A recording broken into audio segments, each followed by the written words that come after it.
Hello and welcome to part 6 of From Zero to Hero teaching you C++. In the last video we talked about loops, constructors and containers. In this video we will be talking about references and pointers, a very much overcomplicated subject. But first, operators and conditional statements.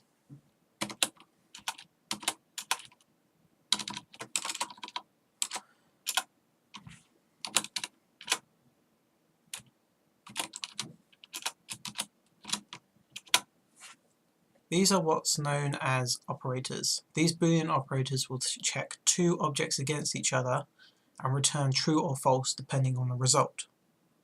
First we have less than. If the value on the left is less than the value on the right, then true will be returned, otherwise false. Next is greater than. If the value on the left is more than the value on the right, then true will be returned, otherwise false. Next is equals to.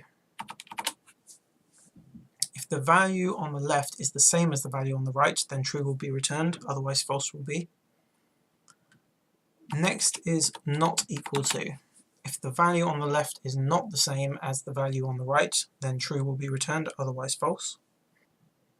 Next is less than or equal to.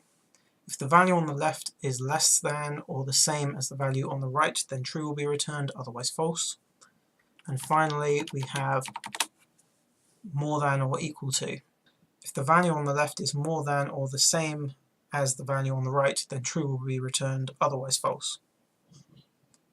On the previous video, we saw these being used in our while and for loops to check if the loop can continue. We can also use these to see if we want to run a piece of code by using an if and else statement.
These are pretty self-explanatory, but very useful, as you'll find out soon enough.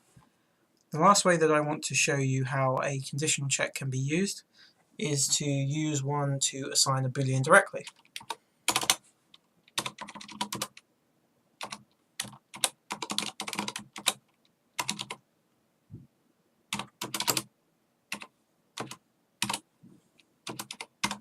This is perfectly valid code and could be useful to remember for later on when you could be doing a lot of debugging. The ability to see how your condition checks have been evaluated can be very useful. So, back to pointers and references. I don't understand why these are so overcomplicated. They really aren't that bad. Before we talk about them, let's quickly go over how a processor works in conjunction with memory and code. So firstly, memory, also known as RAM, or in programming terms, the heap. Think of your computer's memory as a big vector of bits, and think of bits as booleans. They can be 0 or 1, true or false. When you run a program, it gets put into this vector at a free section of it. In terms of the CPU, when your code is run, it sends various commands to your processor to act upon. The CPU has its own smaller memory called the stack, which can be used to keep variables that are currently being acted upon, as it's faster than using the heap. So when your code creates an integer, depending on where you create it, it will place it in the heap at the next available location.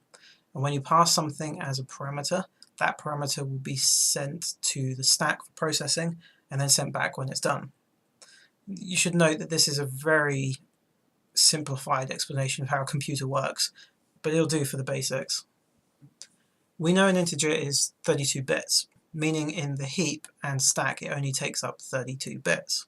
With modern computers, your heap is likely going to have around 69 billion bits, so that's a lot of integers. However, your stack could only be around 67 million bits, and that's if you've got a pretty good CPU. So when talking about ints, that's still a lot, but when talking about bigger objects, like vectors of objects, they can be much larger than just 32 bits. The stack is used for various things like temporary variables, function calls, returned objects from functions, and parameters for functions. So if you can imagine you have a function that shuffles a vector of integers, that would require a large amount of data, for example, a large vector of integers as a parameter, and you would return a similarly large vector of integers. This could be really bad for your stack. And this is where pointers and references come in. So what is a reference? Well, let's imagine on your PC that you have a very large video somewhere in your video folder, and you want to access it easier on your desktop. You don't want to copy the file because that will just use up more of your hard drive space, and you don't want to move it because then you wouldn't have it with your other videos. So you can create a shortcut on your desktop, and this is what a reference is. You don't copy your very large vector of integers, you just make a shortcut to it. As I said earlier, your computer's memory is a bit like a vector, so creating a reference is saying, I am a shortcut to this type of object and it's found here in memory. A reference is only 32 bits long, or in some cases 64 bits long. So in our example before, where we had a large vector of integers, we are now giving that data to a function without having to pass thousands of bits on the stack.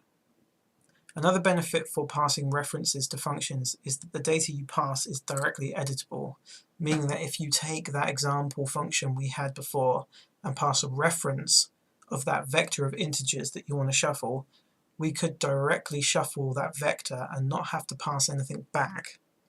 When changing a reference, you will be changing what it's a reference to.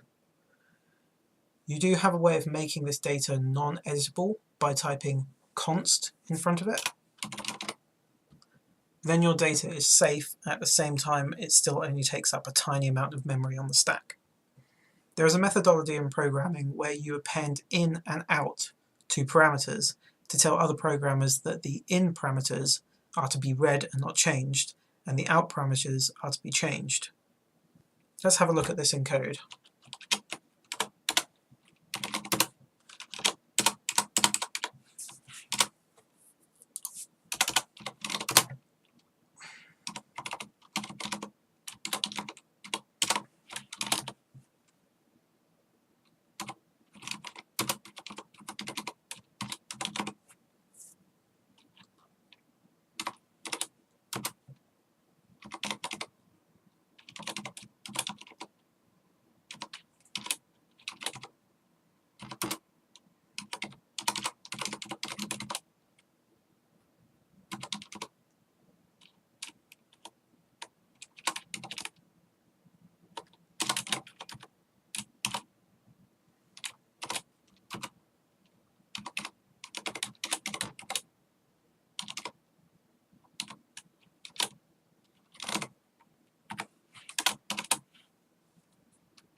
So as you can see here, we say that we are passing the vectors as references by adding an ampersand before the name of the parameter.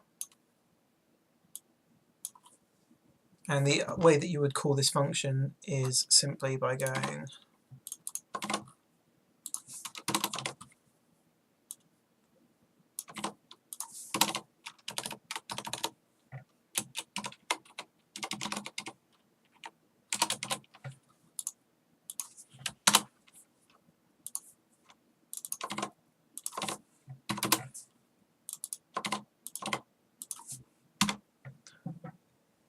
so the way that you call it doesn't really change. You don't have to put any special characters or anything or say that it's a reference. It just knows that the function requires a reference, so it will automatically change it into a shortcut to the actual object. So before the function goes in, this shuffled cars will have nothing in it, but afterwards it should have all of these cars in a different order, if we had actually coded it. So how do pointers differ? Well, they're kind of similar in the sense that they are both shortcuts to a space in memory. One of the biggest differences is that you can set a pointer to null pointer, meaning that it is not a reference to anything yet. This is very useful when trying to do things like get resources from somewhere else in your code that may not exist yet. For example, if you want to get a car made in a specific year, if it exists, you return a pointer to that object. If it doesn't, you return null pointer. This is something that you cannot do with a reference. Another big difference is the syntax, or the way that you code it. It's a lot more complicated, and I'll go over pointer syntax in a secondary video. So let's just take a quick look at this in our car example, and let's separate the car logging into a separate function.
So this function will take a reference to your vector of cars, loop through them, print them, and then end the function.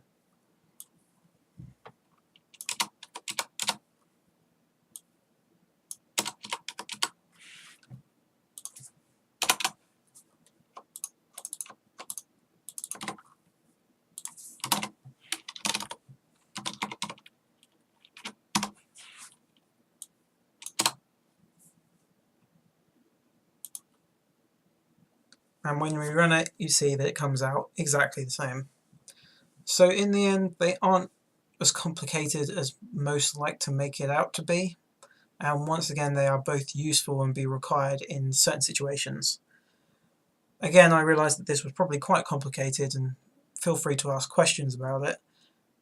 Just trying to keep in your mind that references and pointers are simply shortcuts to a different place in your program. In the next episode, we will go over the pointers syntax and pointers and references in conjunction with inheritance.